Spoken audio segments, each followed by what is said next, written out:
Welcome to valuationpodcast.com, a podcast and video series about all things related to business and valuation. My name is Melissa Gragg, and I'm a mediator and business valuation expert in St. Louis, Missouri. Today, I have the pleasure of speaking with Kirk Michie. He is located in San Diego, California, and the founder of Candor Advisors. For more than 30 years, he's worked with entrepreneurs, closely held business owners, and high net worth families to achieve strategic planning, liquidity investment, and legacy objectives. What are some of the strategies that you employ? Because, we talk about prepping for the sale, and a lot of investment bankers, business brokers, all of these people will be like, oh, you need to prepare to sell your company. And I think companies are like, oh my gosh, what are they talking about? We just go to market. But these are some of the reasons why you really have to take it into account, because a lot of times I'm saying, would somebody pay that amount of money for the cash flow of your business? I know that there's value to you as operating this company, but is the value really going to transfer to some other owner? So I like what you're talking about in doing this analysis of how much the family benefits from it. But what are some of really also the planning strategies for a family-owned business when they're looking to maybe preserve either the name of the company, have the company continue in some capacity, and then still prepare for sale?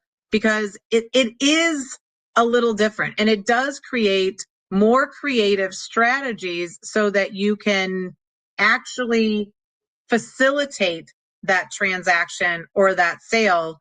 And sometimes the family may be sitting back and saying, well, the professionals will figure it out. Like everybody will kind of take care of that. Like, what are some of your suggestions in this area?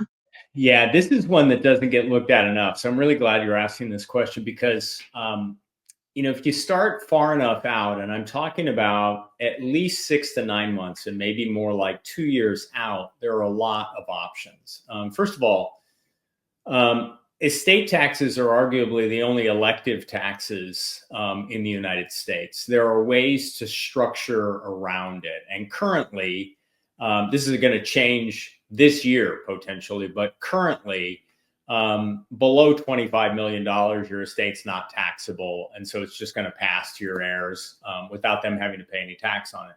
But above $25 million, you've got a taxable estate. And there are some strategies you can use to move that down, a couple of generations, get it out of your estate. You can create what's called an intentionally defective grantor trust. And even though it sounds like, why would it be intentionally defective? I mean, that sounds weird. It's even weirder when estate planning attorneys call it an IDGIT, but they'll call something a CRUT. That's a charitable remainder unit trust, or a flip CRUT, a family limited partnership charitable remainder unit trust, with an IDGIT attached to it. So start talking to an estate planning attorney, you better have your acronym hat on.